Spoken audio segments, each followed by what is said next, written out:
welcome to Everyday Eternal, episode 11. Let's get right to it. We asked for feedback on Facebook recently, and we got a lot of really good responses. One of the big questions that we got a lot of responses to was, what is your favorite Johnny deck? For those of you who don't know what a Johnny deck is, they have, development has these different ideals of what gamers are, and there's like power gamer, but that's not what they call them. Anyway, what the Johnny is this is from their website. Johnny is the creative gamer to whom magic is a form of self-expression. Johnny likes to win, but he wants to win with style. It's very important to Johnny that he win on his own terms. As such, it's important to Johnny that he's using his own deck. Playing Magic is an opportunity for Johnny to show off his creativity. And that's when you see a lot of people who play decks with dumb combos that don't work, but they're doing it because they really like playing that dumb combo. So, Matt, what's your favorite Johnny deck? Well, I guess in a way you could kind of say that, like, Junk is my favorite quote-unquote Johnny deck, even though it's not a dumb combo, but I would say I play the deck because I feel like it expresses what I want to be doing in Magic, not necessarily what is the best thing to be doing in Legacy at the moment. If we can kind of take a step back and say that's what a Johnny deck is. If I had to say it was like, oh, it actually has to be more of a bad, dumb combo, 10% win ratio deck. Well, it doesn't have to be bad. Okay, well, my favorite one actually is back when Survival of the Fittest was legal. Back in the, I would say, mid-2000s, I was playing Fruity Pebbles Survival of the Fittest. So, I'm not getting any recognition here as like, oh yeah, that deck. So, okay, so Survival of the Fittest, right? 4 survivals, bunch of squeeze, and then running Goblin Bombardment, Enduring Renewal, and Shield Sphere combo. I'm familiar. Okay, so if some of the listeners aren't really familiar with the combo, if you have Goblin Bombardment, you can sack a creature to deal 1 damage to a target. Enduring Renewal is like play with your hand revealed, but if a creature would go to the graveyard this turn, return it to your hand instead. I think now it's not a replacement effect, which is failure. Oh, okay. Well, at the time. Yeah, it was. Yeah. So the point being, you would play Shield Sphere or a 0-mana, any 0-mana creature. Sack it to Goblin Bombardment, it would come back to your hand, recast it, sack it, and you would just kill everyone at the table. And I was playing that deck for a while, and it was great because, in multiplayer Legacy that we would sometimes play at the time, you would just sit there and slowly build up. Nobody would know what you were doing. Nobody would really attack you because you weren't really doing anything relevant. And then you'd be like, oh, oops, I assembled the combo in 1 turn, I killed all of you. And that was fun. That's probably my favorite. Do you play anything like that now? I mean, not necessarily that deck, but that kind of style where you're just trying to do what you want to do and not really pay attention to what they're doing? Not in Legacy. In EDH, if I sometimes play EDH, I'll play my Sun Titan Animate Dead Pernicious Deed deck, Carador EDH, but in Legacy, no. All right. Sean, do you have anything like this? Any decks like that you like to play? I mean, I think the question doesn't necessarily apply since I essentially don't play any deck that I would just copy off the internet. So I think every deck that I play is a Johnny deck, I guess, even though I hate being called Johnny. I mean, for me to just grab some deck off TC Decks and go to a tournament, I don't feel any satisfaction from winning with somebody else's brain power. So, not to say that I don't play cards that other people play. I mean, there's a limited card pool, but You didn't make up your own cards, Sean? Jesus. I tried for a while, but they wouldn't let me just win the invitational via email, so yeah, that's unfortunate. But I don't know. I don't really. I mean, I'm aware of what's being played, but for me to bring like a 60 or a 75, I would rather stay home because I generally don't need or care that much about the prize. I'd rather win with at least something I made up. I mean, that's interesting because that's kind of just a whole different way of looking at how you want to play Magic. Some people want to go and be in the tournament scene and play with the best deck every week, and some people want to go and they want to play their Magic deck. I mean, to be honest, my particular take on Legacy, at least, is I really like the deck building aspect of the format. I like the available card pool. Therefore, I like playing decks that either shit on somebody else's brainchild or just readily beat something that somebody else took off the internet, thereby punishing them for not thinking for themselves. If Yeah, that I'll makes bring sense. spoiler decks. I mean, any of the chat. I mean, at this point, anyway, I think most of the Chalice decks are considered spoiler decks. So, I mean, the GP in Atlanta a couple of years ago, I brought Blueback Tezzeret with Chalices, Trinispheres, Baleful Strixes. Um, let's see, Bizarre Moxen. I brought Mode Stompy, which is it's another Chalice deck, but um, I guess those are kind of spoiler decks. They have super high reward, but sort of Parrots. high variance as far as their opening hands go. Yeah, Tezzeret maybe a little bit less so because I think at GP Atlanta, I think I was still running Thirst or Intuition, so I had a little bit of card movement, but a deck like Moat Stompy is pretty much as rigid as a fucking fire hydrant. I mean, you just can't. You just draw what you draw, and if you win, you win. But blows out certain decks. Suppression Field or Chalice 1 blows out a lot of decks. I don't know. The other kind of decks I like building are just 3-color, 16 to 20 dude decks, and so it'll either be junk, I guess what's called junk now, or I mean every 3-color combination's been done to death over the last 15 years, so they all have. The moment you drop a certain combination of dual lands, some neckbeard will just look across from you and say, oh, you're on, rug or team insert stupid country, so that happens. But those I guess those are my Johnny decks. I have 3-color, pick a creature from each color, no double color, those kind of decks that all lose to deed pretty much. So. Hey, Team Estonia is a great deck. Don't you be hating. Team Uganda. Sam, what about you? Well, I mentioned this in the control cast, and to me, I just like to not let my opponent play Magic, and that manifests itself in different ways. In Vintage, when I started playing Vintage, it was to play Shop, because then my opponent didn't get to do anything. Right now, I'm playing Blue-White Control, because I don't want my opponent to do anything. And the only other way that I really don't let my opponents do things is I'm considering putting together one of those really, really terrible Storm decks that like 10% of the time it wins on turn 1 and the other 90% of the time you just don't play Magic. Like SI, I don't know. SI, which is terrible. Don't build it because it has too many cards that you'll never play. Spanish Inquisition, no one expects it, and sometimes you just fan open your opening 7 and go, oh look, I won, sorry. I guess in that way it's like Charbelcher, except bad, which makes it more fun because nobody knows what you're doing. Culling the Weak is pretty great. I've played SI actually. I played it with Kobolds and Glimps, and that's a fun deck. It's not nearly as consistent as the other Storm decks, but you will get openers with like just insane potential. And I was playing the Suicide version with the Summers packs to find like the 2 of Spirit Guide / Wild Canner / back then it was Odious Tro to pin to Chrome Mox. You're an odious tro. Think about how bad Odious Tro is in the face of Deathrite Shaman right now. Is it tro or trow? I think depending on your what language you fancy, it's different. I think it's got to be Trow so that when you play it, you can say I dropped Trow. Yeah, I think I'll agree. In Estonia it's Tro. Are we good with this one? I think so. Let's talk about Deathrite Shaman then. Deathrite Shaman. We're just gonna steam through this. Deathrite Shaman's really, really good. Odious Tro was a good transition to Deathrite Shaman. We'll just take all this crap in between. So speaking of Deathrite Shaman, again, somebody has asked us to go over Deathrite Shaman's so good. What do I do?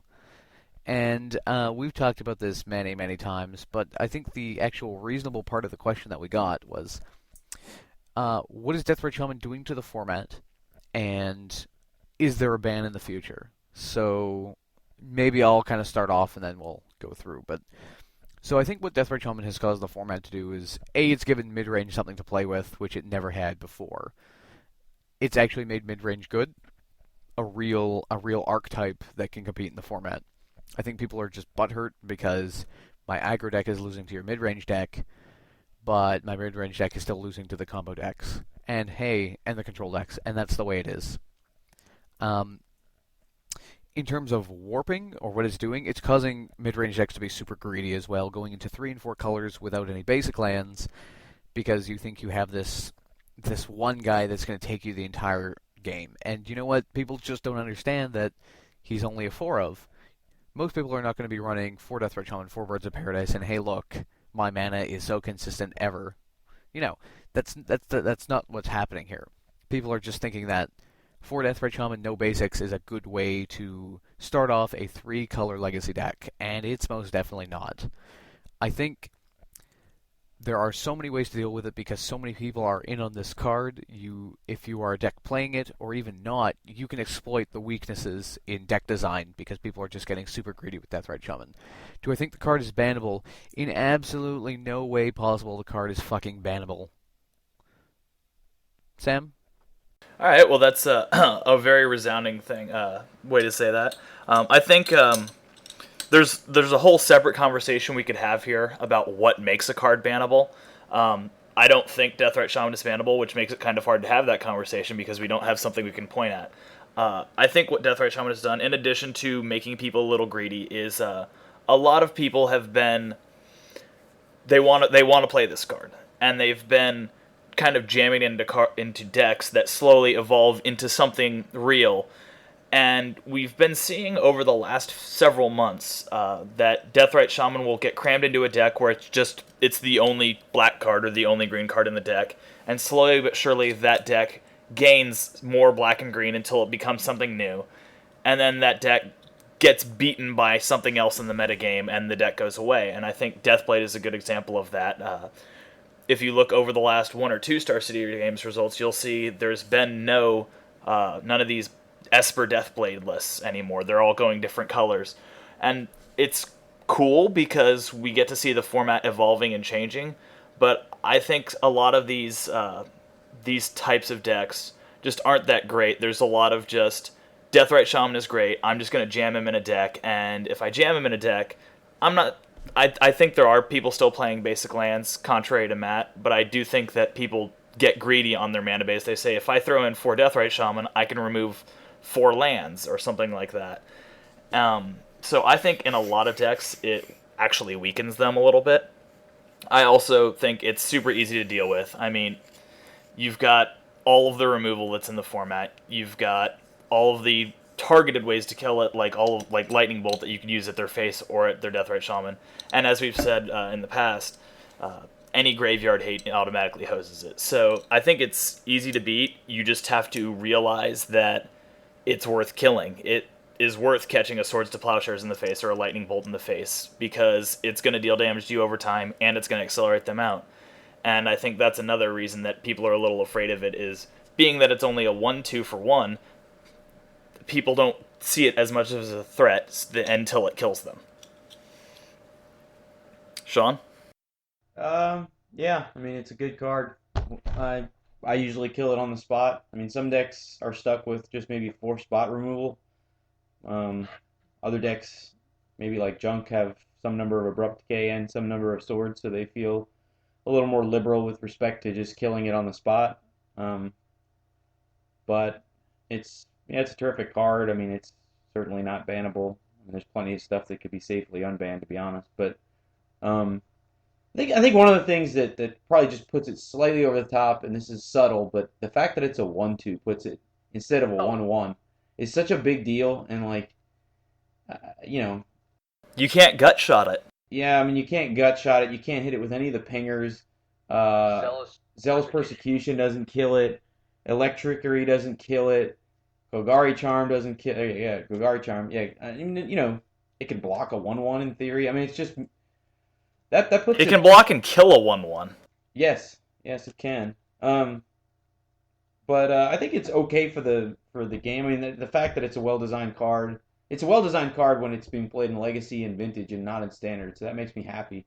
But there are a ton of things that can deal with it, even outside of eliminating it. We talked last week, or I guess the last pod that was published, which was 9. Let's say playing a junk-oriented build or a green-white build that's not dependent on the graveyard. Just having Rest in Peace in play makes him Norwood Ranger, and or Suppression Field makes him Norwood Ranger. Some of those corner strategies where you build your deck around a constraint, and by doing so, you hose the rest of the format. Um, he's not bannable though. I don't. So then I guess the question is, what makes a card bannable? What do you think, either in your opinion or whatever? I think the thing I look to is a card is bannable when the format consists of 90, let's say 80 to 90% 56 card decks. So I think the poster child for this is Mental Misstep. You were either playing for Mental Misstep or you're playing Chalice Wand, because there was just no point in not playing Mental Misstep if only to counter the other guy's misstep. So every deck that wasn't playing Chalice on 1 was a 56 card deck. If you were playing Goblins, you were playing for Mental Misstep. Death and Taxes was playing Mental Misstep back then. Every combo, every Reanimator deck was playing Mental Misstep. And that, to me, that kind of ubiquity where deck building is actually reduced to a 56 card exercise, to me that's a huge red flag that something needs to be banned. There are others, but for me that's the kicker. That's the absolute no-brainer. Sam? Well, I think it's interesting that you say 56 card deck, because it really is. I think it's if everyone is either playing with it or having to deal with it. And I think the card a lot of people have been kind of calling for a ban recently, and again, right now I disagree with this, is Show and Tell. And Show and Tell is very main deck beatable. I think if it got to the point where everyone had to pack things in their main deck to beat Show and Tell because it would just win on like turn 1, like if there was a blue Spirit Guide or something, then it would be insane and bannable. But until you have to have something to be able to play the game at all to beat it, I don't think a card really counts as bannable. And Mental Misstep is an excellent example of that. I definitely agree. I mean, a card has to be, in my opinion, format warping to actually warrant a ban. So whether or not, like Sam was saying, you've got to either pack main deck hate to beat it, or like Sean was saying, there's 4 in every deck in the format. I think that's when you know that it's kind of reached such a saturation that you kind of don't want to see it in the format. If it becomes a problem, if you see a lot of players complaining about it and there's no current cards to deal with that current problem, or at least not well, then it's, I think, in favor of ban. A lot of the cards that we've seen recently, do I agree with the Mental Misstep ban? Do I agree with the Survival of the Fittest ban? No. No, I don't either. And one of the reasons that Survival of the Fittest was banned, that they cited was ubiquity, but that was far from the truth. I mean, the Star Cities were saturated with the card, but it was just, I mean, the deck, once Vengevine was printed and there was a little bit less Grave Hate than we see today, the deck was a little bit of autopilot in terms of being able to pretty quickly swing for 12 or 16.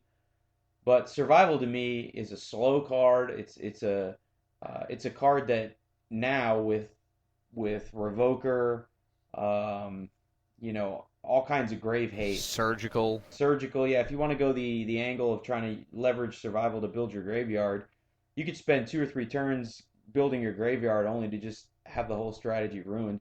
And at the time it reached its apex, Green Sun hadn't been printed. And right now you're going to look at trying to build a 60 card deck. Are you going to put 4 Green Suns or 4 Survivals? You're not going to run all of them, because then you're just not going to have any dudes. And Green Sunning a dude into play doesn't help you with Survival, because you need a dude in your hand.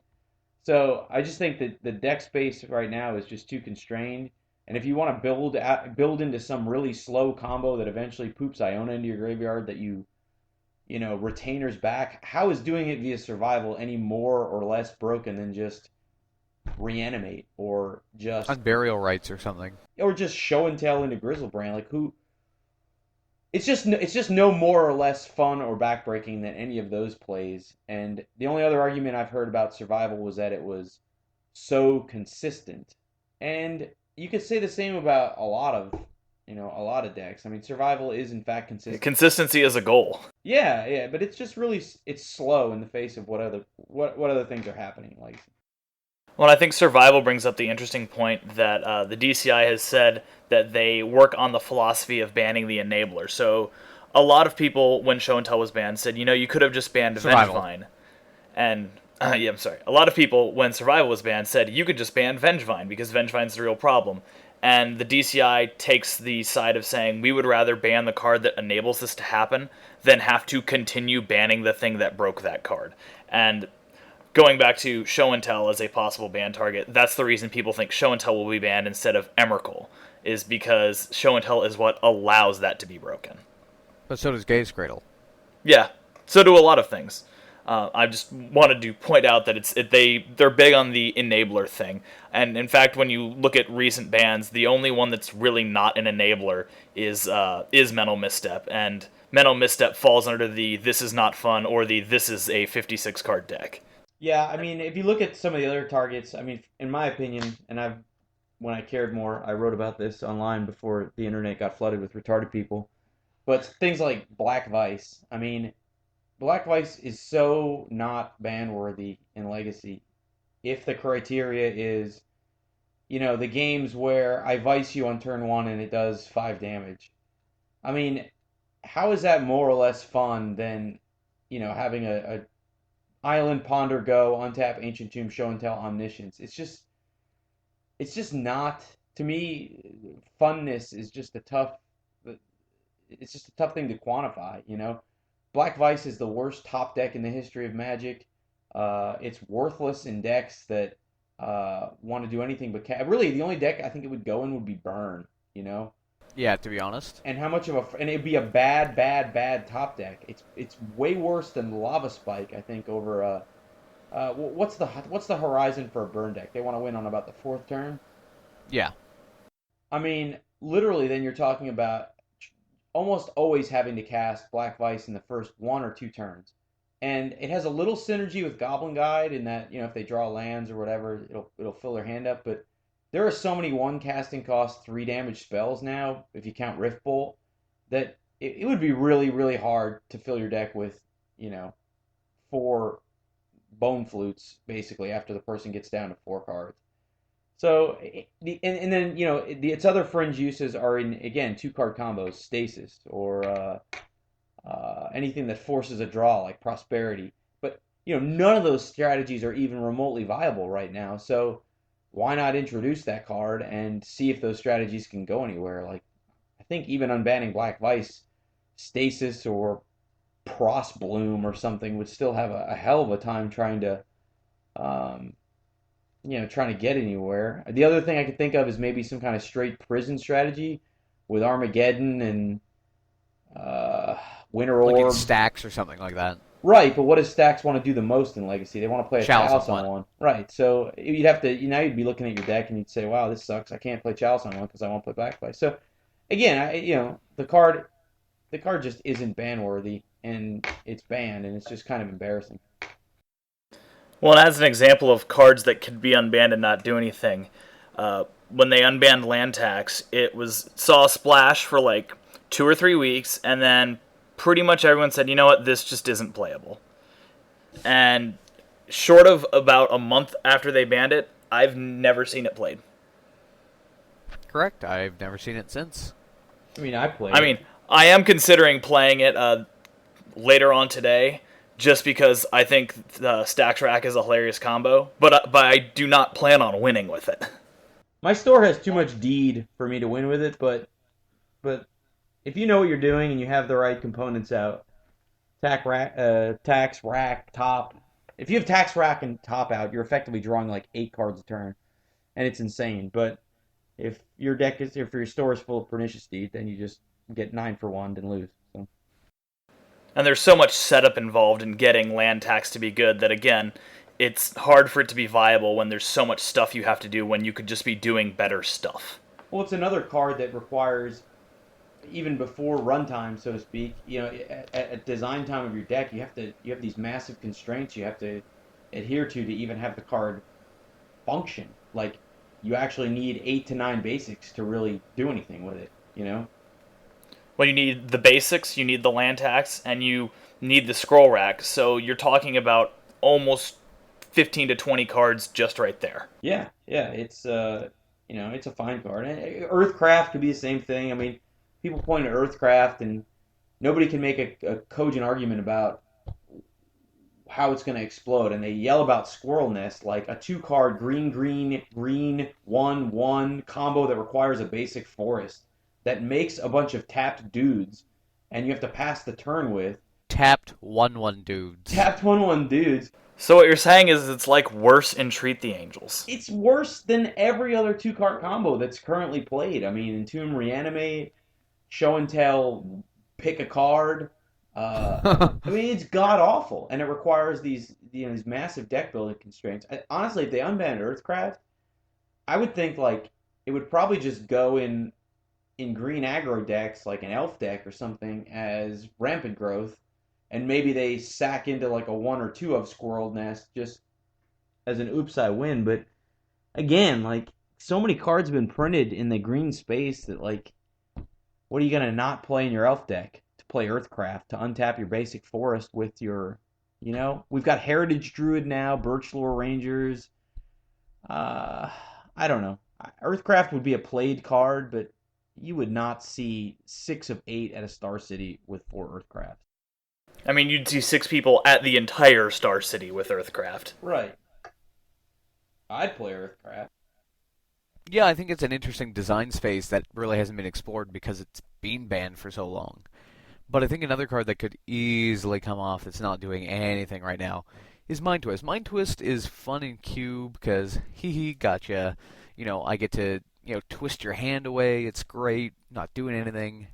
However, Legacy, so when does it become better than any other hand removal that's currently legal? So on turn 1, you can't do anything. So it's strictly worse than Thoughtseize. Turn 2, you get 1 card, so it's worse than Hymn to Tarok. Turn 3, it becomes equal to Hymn to Tarok. Except that it costs more. Exactly. And then turn 4, you start getting the I'm removing possibly half your hand. Turn 4. So on turn 4, your opponent could play Jace the Mind Sculptor and Fate Seal you. Alright. So then on your turn 4, you get to play land and Mind Twist them for 3. And they still have a Jace. Good job. How is that? How is that? And this is another card that could see play in some fringe playable strategies. Like if somebody played a mono black discard deck with Pox maybe, and what's the card that every time you discard it does damage to you? Like you could build a deck around this, but it's not going to be very good. I think that the Mind Twist actually belongs in like one of 2 decks. Maybe in some sort of like Pox or mono black deck of some kind, or in like maybe a bug control deck as a 1-2 of late game, like, oh, it's my huge control bomb spell. I don't have it in Treat the Angels, but hey, I'll twist away your hand for funsies. Like, maybe you'd want that card. I don't know. Well, it got banned. This is another one of these like historical bans. It's just like a leftover. It was, it was actually banned in Type 1 for a while because it was restricted forever, and then it was banned because it was considered a backbreaking play that like you could never recover from. Mana Drain, untap, Mind Twist you. And then so there it sat just banned in Vintage forever, and it's been a 4 of in Vintage now for a number of years, and it still doesn't really see any play even in Vintage, even though it says Mind Twist. But I think in Legacy, if you really wanted to go nuts and play 4 Mind Twists, it would have to be some kind of black stompy Chrome Mox and print my extra Mind Twist, Ancient Tomb, Bad Hymn kind of thing, Yeah. It would it be played? Maybe. I could also see it as in something like Aggro Loam as a Burning Wish target. Because essentially the blue-white guy, I mean, he has to actually counter that spell. He has no choice, right? I mean, he has to counter Devastating Dreams too, so maybe the argument's moot, but he probably needs a hard counter, right? You could set it to X. So in the middle of the game, if playing against a control player and he's got 4 or 5 cards in hand, and you got a bunch of lands out and you Burning Wish, and he's too stupid and doesn't counter the Burning Wish, then I don't know. Again, I'm reaching and I can't even really find any compelling reasons to play it. You're reaching pretty hard there. Yeah, Esper Control maybe runs a 1 of, but again, in the control mirror is really where it's only useful. It doesn't kill a Deathrite Shaman. It doesn't remove Blood Moon. But then you just get like Spell Pierced out of the game too. Yeah, and again, you could argue that something as you could argue something like Slaughter Games is better at that point, or Whoa, whoa, whoa! Don't you shit on Slaughter Games. yeah, That's I good mean, stuff. Lobotomy. You know what I mean? Anyway. Is that what your opponent has when they're playing Mind Twist, or? No. There's an actual Magic the No, Gathering I card know, called I Lobotomy. know. Yeah. And actually, if you're gonna cast a Mind Twist, just cast Amnesia because the art is just way cooler. The guy has a hole in his head. Yeah, he actually has a giant. Like that would never, ever, ever, ever, ever, ever in 2013 forward reach a Magic card. Art that actually has a man with a giant bloody hole in the middle of his head with a bunch of pins in his neck. That is art on a Magic card. Now we get like Wild Mikado cat titties. And he seems like he's still alive, kind of. Like he's like, oi, this really is paining me quite a bit. Wait, did I get an oi out of you? Oi. Jacob would be so proud. We've gotten some Yiddish into the podcast. Oi vey, my hand is gone. Oh. But Anyway. Yeah, I think those cards we mentioned, Earthcraft, I think the least controversial are probably Mind Twist, Vice, Earthcraft. Survival, maybe you could get somebody to argue with you. People completely ignorant of the format will cite Mind's Desire. And the reason Mind's Desire can't be unbanned is not because playing with one Mind's Desire would be particularly backbreaking. The problem with Mind's Desire is when it's a 4 of. So you see it in Vintage and it's a 1 of, and it occasionally wins games and you go nuts. But if you could only have one of it in Legacy, okay, maybe it'd be fine. It would be sort of like an ad nauseum. It'd probably be a worthy Burning Wish target in something like a Epic Storm. But what people don't understand about Mind's Desire is when it's played in 4s and you resolve the first one, you win. Because the things you are doing with Mind's Desire, you aren't storming the spells you find, you are casting them. And therefore, when you cast a Mind's Desire off a Mind's Desire, the storm is actually counted as the number of cards you've cast. So, for those of you crying that Mind's Desire can be unbanned, please go set yourselves on fire. Yeah, I played against Mind's Desire once where someone had just for fun put together the deck and he played it out for me and I just watched, I was like, is that Magic what you're playing over there? Like there's a lot of cards moving around the table and then I lost, but I'm not sure that you played any Magic. Actually, there's one other example, and this doesn't come up a lot, but there's the Logistics example. And 2 cards right now are, well, there's the handicap cards, the Chaos Orb and Fallen Star, but other logistic problems cards are Dragon and Recruiter. And usually what's cited with those 2 cards is just how they impact an actual timed round of Magic, which is kind of a weak criterion for banning. But I understand where they're coming from, not wanting to have people be able to draw the game very easily. And I guess Goblin Recruiter could be a tactic for, stalling. It's not a bad card either, but based on power level alone, I don't know that it would be banned. But I could see where tournaments could be. Is it realistic to take 6 to 7 minutes to stack, let's say 25 cards of your deck with a Recruiter? And the real question is anyone going to let you take that long? Because we've had this discussion before, like with Top. If you spend more than a few seconds on Top, I'm going to call it Judge. What would be the line with Recruiter? Call it Judge every time, yeah. Yeah, and the timing argument is a really interesting one because, again, with Top, it's banned in Modern for the reason that it takes so long. And if it takes so long as the reason it's banned, why is it legal as a 4 of in Legacy and Vintage? Well, I think unfortunately, with the whole time delay thing in Modern, they've kind of backed themselves into a corner for unbanning. Because, I mean, if you look at I know this is a bit of an aside, but, I mean, if you look at the Modern format now, it's mid-range heaven, which is something that you would think that I would like. However, I like a little bit of variety as well. I mean, if they were to unban, say, and I don't want a bunch of Modern people coming into the comments and being like, oh, but you can't do this because of the Modern format. I'm just speculating. If you were to unban, say, Jace, Stoneforge Mystic, Thopter Foundry, Top, then the value of my trade binder would quadruple. Yes. However, you open up the blue control spectrum of the format, right? So and when you open up blue control, that means you can start letting combo out because blue control keeps combo in check. Exactly. Well, we're not going to We're not going to go into how rock, paper, scissors works. But the point being is, it's like, oh, all these like cards for power level, but it's like, can you unban top? Because you've already said it's not the power level that's the issue, it's the time. So when you say that you're banning a card because of some sort of like logistical reason, unbanning it then becomes like, did you just solve this logistical reason? Like, or were you talking out of your ass the first time? Do you know what I'm saying? Yeah, I think probably more realistic is that they didn't want a card like Counterbalance appearing on the banned list, because then they'd have to explain why a card like Counterbalance was on the banned list. It's the enabler, guys. I do like looking at the modern ban list, because you look over it and it's like, half of these cards suck. I like looking at it and going, oh, that's banned? Holy shit. Oh, Grave Troll? Oh my god, that's banned? And then you threw the rest of your modern cards into a fireplace. No, I Modern's fine to me, but I just only have so many days in the week to play, so, like, where does it fit? You know, I'd rather play... If I've got 2 days a week to devote to Magic, 2 nights, I'm going to play Vintage and then Legacy. I'm not going to play Modern, you know, but I participated in the Modern PTQ season. I think one of the benefits of Modern, to go back to the Johnny topic, is if you know how to play Magic and you understand the rules, it's a brewer's paradise. You can build whatever you want as long as it has sufficient mana, and with the lack of Wasteland, you even have some liberties there.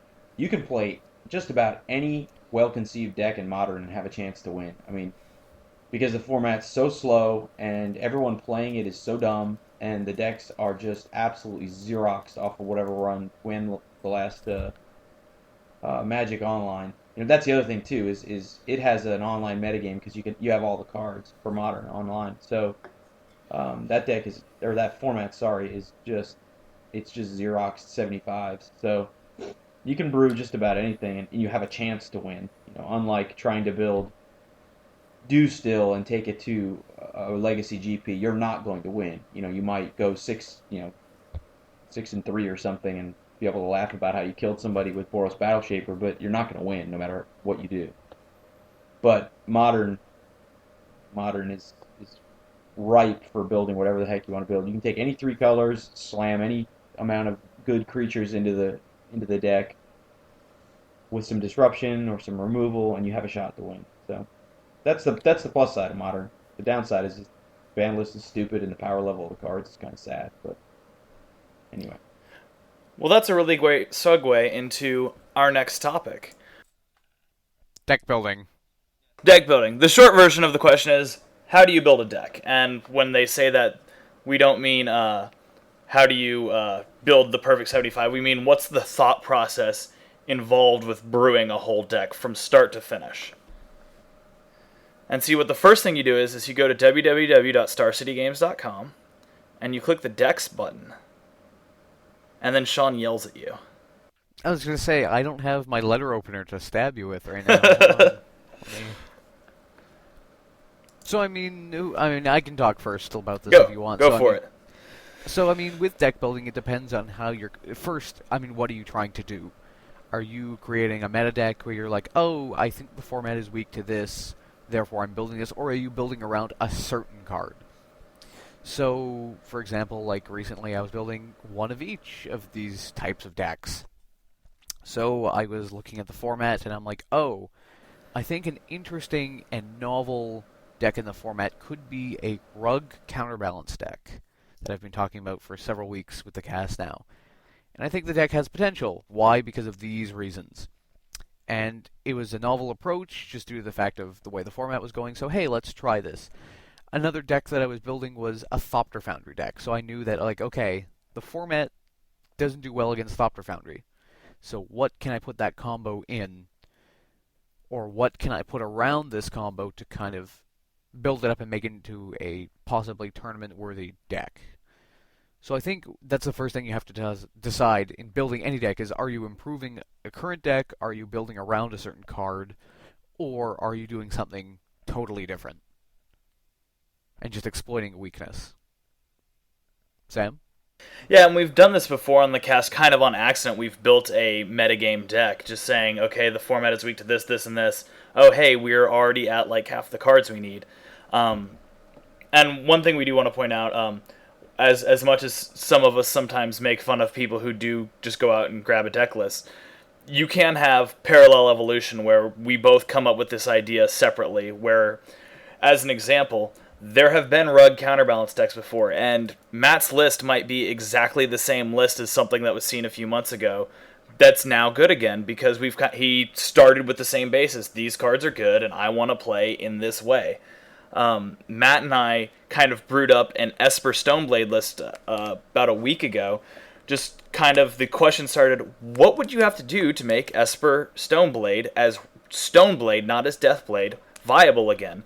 And we started at that point and worked towards a 60. And it's a whole, you have to say, what do I want to do? What do I want to build around? And you usually end up getting about 3/4 of your deck, and then you have to fill it with the stuff that maybe you don't want to play, but you have to. There's a math teacher who posts blogs about teaching his kids how to play Magic, and he's got this rule he calls the Rule of 9, which is that any Magic deck, you pick 9 cards, make those 4-ofs, put in the stuff around it, and that's the start of your deck. Just go from there and start tweaking. And that's another really easy way to start looking at how you want to build your deck. I brewed up a green-white Haterade list for Modern just for funsies on that exact same principle, and went and played it against a friend, and it just completely shat on him. And he thought, wow, now I have to completely rethink how my deck works. So this Brewing's also definitely something you can get a new deck that beats people out of this. You don't have to play the best deck all the time. You might just make the best deck. Yeah, I mean, I get on people about copying decks, but I think there's two things that go unnoted sometimes. One is the financial burden of Legacy. So you're a newer What's that? player. You well, yeah, some of us don't have that problem, but sometimes I need to understand that a person is playing a deck off the internet and hasn't changed his deck in 3 months because the cost of actually swapping cards out is greater than whatever he makes it, uh, His part-time job while working through college, or exactly, her job. and so I need to understand, the Magic cards are at least the Eternal Staples now are more expensive than they were when I was in college. So there is that, and I think that impacts a lot of players who have a deck and just can't turn their tundras over, you know what I mean, and can't afford to go out and buy Badlands, So I get that, and I need to keep that in mind when mocking people who are who have less cards than me or playing the same deck or whatever.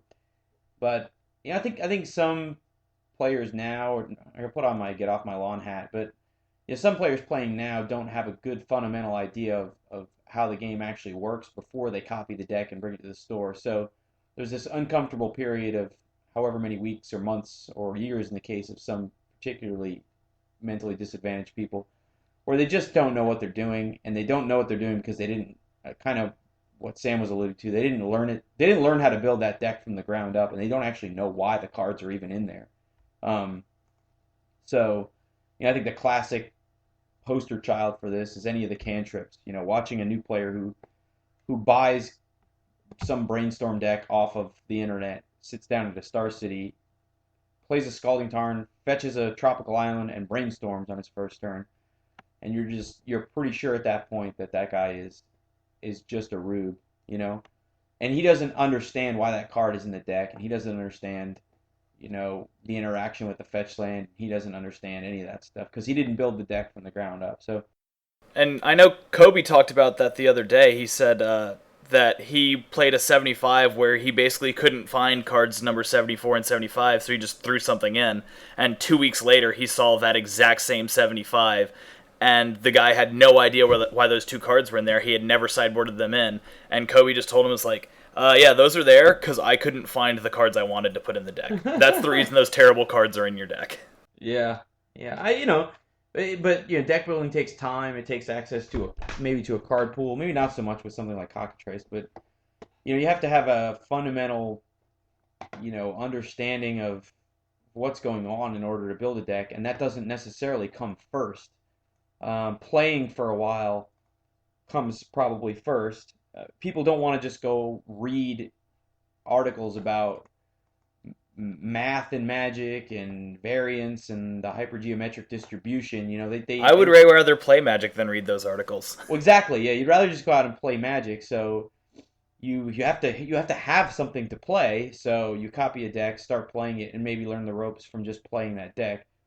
But then you just run into the constraint of having enough A, money to actually make or brew some different deck, and B, having the time to go play test that deck if you're not willing to do it at your local store. Like, I just brew decks and I bring them on Wednesday because it's $5 to enter, and I just don't care if I win or lose. But to just brew something off the cuff, shotgun it a few times, and spend $40 at a Star City probably seems like a waste of funds.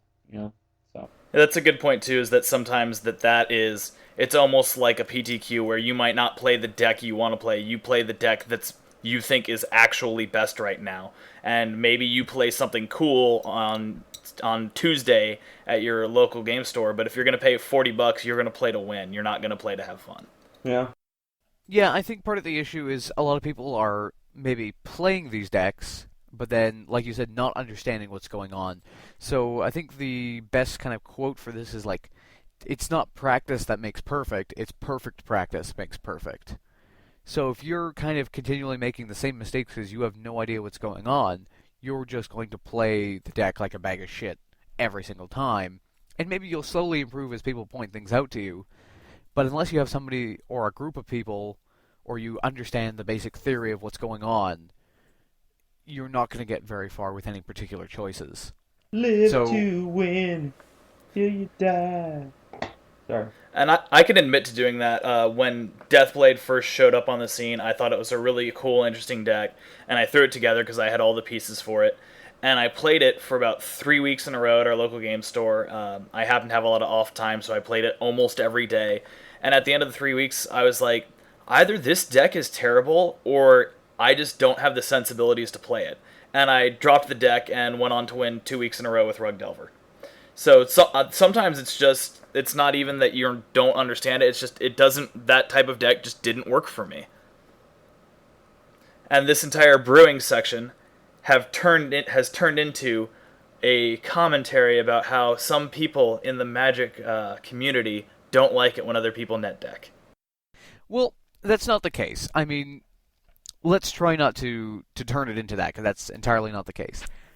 I think what it is people, because of the information dissemination via the internet, have skipped over a lot of the fundamentals of deck building, just because of the fact that it's easier and faster just to take a deck off, TC decks or Star City games, proxy it up, test it out, and hey, I had some fun at Magic, and that's it. And there's nothing wrong with that. But I think for the people out there who are still kind of searching and deck building and seeing different builds and being like, oh, why are these cards in there? How do I improve my deck? What's going on? How do I deal with this situation? I think that there's not a lot is addressed on a lot of websites, because I think the people who are doing it well have been doing it for so long that it's kind of like asking somebody who is not a teacher to explain addition to a grade 1 or a kindergarten student. Be like, okay, teach this simple concept that is so fundamental to you that you just get it, no problem, to somebody who has no idea what you're talking about. Go. You're going to have a hell of a time. So I think deck building is just not gone over because of the fact that the people that know it, and the people that don't either don't have the time or don't spend the time or aren't taught it, or and the time thing is a big deal too, because like we've said, if I have 3 hours a week that I can devote to Magic, I want to spend 3 hours playing Magic, not 3 hours combing through Gatherer looking for hot tech. Yeah. So I think, to be honest, I actually kind of want to recreate the conversation that Sam and I had, with obviously Sean giving some feedback as well, about why Deathblade is not the greatest deck in the world, and what an Esper deck should be to kind of put it back on top of the ropes. So, Sam, do you kind of remember the conversation we had? And the conversation started with, is Deathblade where a Blade deck really wants to be? And we both kind of said, I don't really know, as shown by the fact that Deathblade has the blade part is not super important to that deck anymore. And so we started from... You mean the death? Yeah, the death part of it. We started from a philosophical point of view. The how you think about the deck has to change to move back to old style Esper. And is that playable? And what do you have to do to make it playable? Well, you could cut everybody else off, play Esper, and play Rest in Peace. Yeah, well, I do love Rest in Peace. Well, that's actually what we're going to be talking about in 2 minutes. Oh, yeah, you're exactly correct. So we started, and I said, from the top-down point of view of what do you want to be doing, I said we want to start by turning it back into, do you want to go to pure control like blue-white was? Do you want to go to pure aggro? And which direction you want to go? And what we decided was that it needed to be blue-white aggro, or I'm sorry, it needed to be blue-white control with a splash of black for your discard and disruption. And okay, cool. Now what do we do to build blue-white control with Stoneforge Mystic? So then we kind of went and we decided, like, so does Deathrite Shaman matter in this deck? Do I want to be doing that on turn 1? So the answer is, if we're not splashing any sort of green or a lot of dual lands, do we want to be doing that? If we're going to be mostly running Tundras, the answer is no. Deathrite Shaman does not matter. Deathrite Shaman not mattering opens up our options for doing a few things. A, strengthening our mana base. B, shitting on other people's Deathrite Shamans. And that's, like we said, Rest in Peace, best card ever. So then you got to sit down and go, what are the best creatures that we can play with in these colors? So in the past, we've all seen, or most of us have seen, Esper control decks that have done well in the past. So what creatures were they using? Stoneforge Mystic, Snapcaster Mage, Vendilion Clique, and last but not least, Geist of St. Traft. And Geist of St. Traft is super, super good. I mean, swinging for 6 on turn 4 is always solid. And real quick to go backwards a little bit, one of the things we said when we discussed whether or not we wanted to play Deathrite Shaman is, what are you doing when you play Deathrite Shaman on turn 1? You're mostly playing him as an accelerant. And why are you playing him as an accelerant? Well, that's to get to 3 mana on turn 2, or to get to 4 mana on turn 3. And we said, do we really need to do that? In a pure blue-white control deck, all your business costs 2. So unless they have a daze, you just play your Stoneforge Mystic on turn 2. You don't really need that acceleration. Exactly. I mean, you're not really doing enough with the Deathrite Shaman in this deck to kind of warrant its inclusion. I know that for the greed version, that's what it wants to do. However, that deck is not good. So therefore, we kind of have to take a step back and see, how do we get to the spectrum of good again? So, again, what do we start our deck off with? We know we're a blue control deck, so we can work on a mana base later, but because we're a blue control deck, we know we're going to want anywhere between 22 and 24 lands. So we have to set aside those slots, and I'm writing down on my piece of paper right now, which is paper crazy tech. Paper? What year is this? Paper. 22 to 24 lands. I'm clicking on my typewriter. You don't have a typewriter still? Oh man, you're missing out. I'm gonna telex you this call. Write a check. Whatever. The point is, to be honest, I think sitting around with a bunch of friends and doing it on paper while having some drinks is probably the best way to do it. A, because if you spill your drinks when you get really drunk writing up the deck list, you don't ruin a $3,000 MacBook. That's always positive. Just saying. Never happened to me. Of course not. But, whatever. Point being, we want to write down our choices. And we want to reason them out. And then we can kind of take it to some sort of software or testing site and see what's going on. So let's write down our 22 to 24 lands. We set aside those slots. And then we work on our control base. So, Sean and Sam. We know that we're going to have 4 Stoneforge Mystic, and we're going to have 2 targets, minimum, so there's 6. We want to play Geist, and we want Geist to be one of the all-stars, so we're probably going to start with 4 there. Being that we're in Esper colors, another amazing creature is Baleful Strix. So right there, we've just listed 14 cards in the deck. And add some cantrips, add some removal, add some counters, and you're 90% of the way there. So even though, now, we went over that pretty quick, but I mean, we're going over like a defined archetype. We know that, Esper Stoneblade needs a mix of, obviously, Stoneforge Mystic. You're playing... So if you were building this deck from the ground up, you would actually be saying, what card do I want to build around? And the answer is Stoneforge Mystic. So, I mean, we've already kind of gotten past that basic point. We're going off of this deck has been done before, however, how do we make it better? Well, it was good because you could protect him. Like, the key to the Stoneforge is, or making Stoneforge good, is that he lives.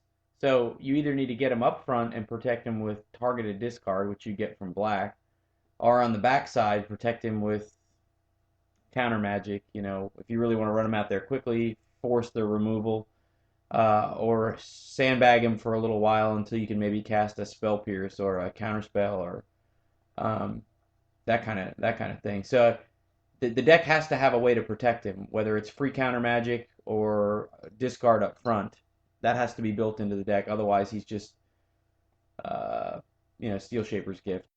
Or what you have to do is also, in addition to those things, create enough creatures so that you also have enough things to put your equipment on in case Stoneforge Mystic should die. True. So, I mean, having, say, 4 Stoneforge Mystics will be fine, and even if you have, discard and Force of Will. But if that's your only creature, you need to seriously consider... Yeah, Sword on the ground does not attack anyone. Correct. No, you could play Manlands, you could play something like Bitter Blossom, you could play... I think taking it... If you're going to take Deathrite out of the deck, you might as well take all the graveyard reliance out of the deck. So no Lingering Souls, no Deathrite, no Snapcaster Mage. And then you can really, really, really bite hard. You could maybe play a Rest in Peace main deck. Like, I don't think playing one Enlightened Tutor main deck is terrible either, for a number of reasons. One, you're a Stoneforge deck. So in the case that you don't actually draw your Stoneforge, you could go get an equipment at least with it. You could play 3 or 4 really good silver bullets, like Rest in Peace, maybe a Pithing Needle or an Oblivion Ring. So you're playing against Show and Tell. You could maybe tutor up O-Ring, brainstorm it into your hand, something like that.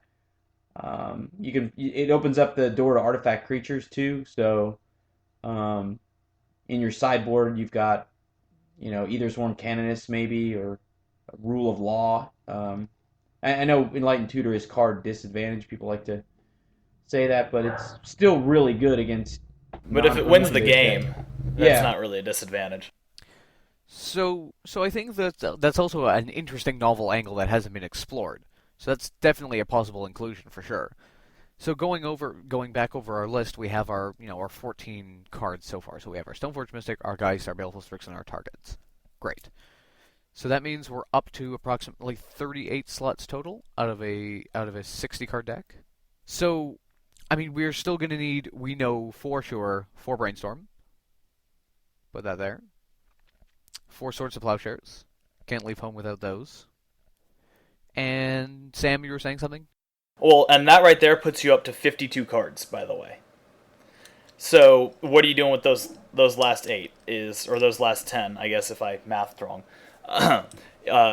We want our discard, which is going to be some number of Thoughtseize of Inquisition, Duress in some balance, and a couple counter spells.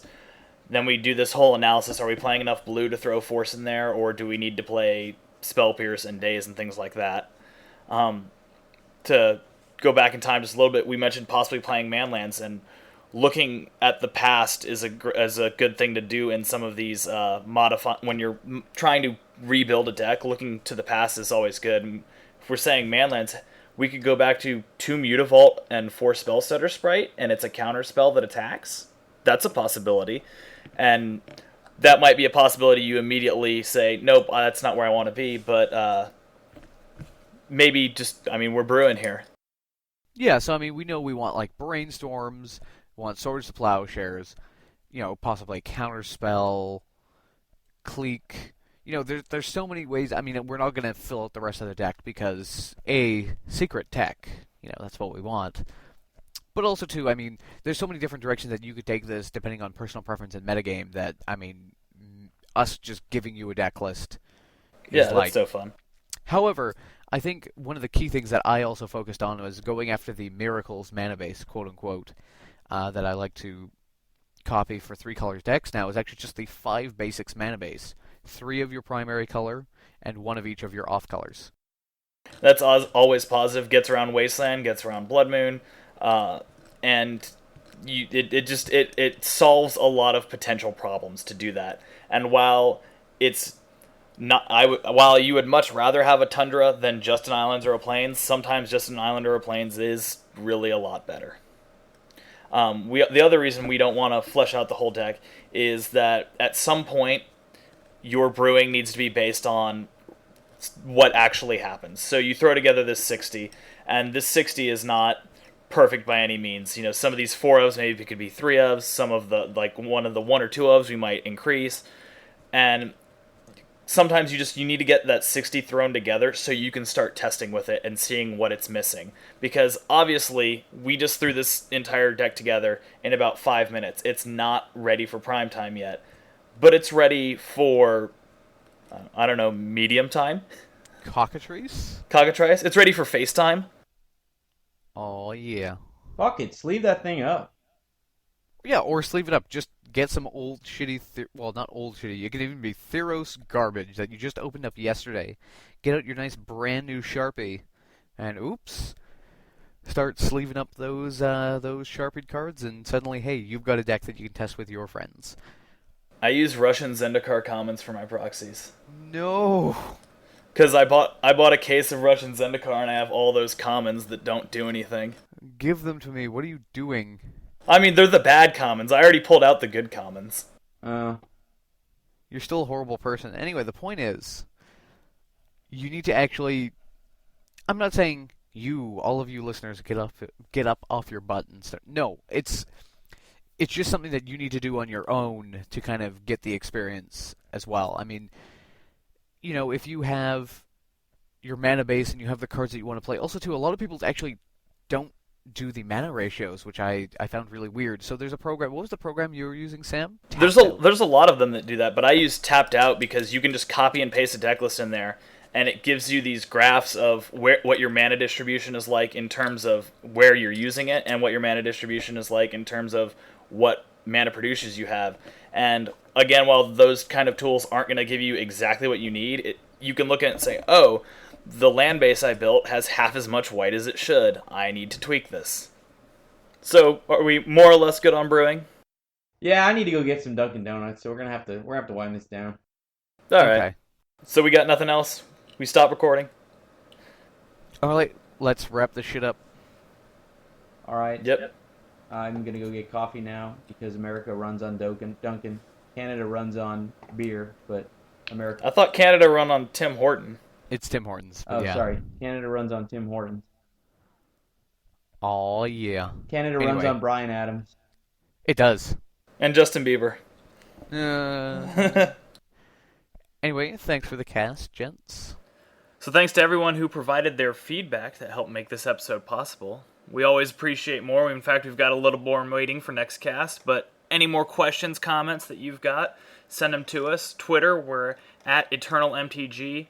Email us at everydayeternalcast@gmail.com or like us on Facebook, facebook.com/everydayeternalpodcast.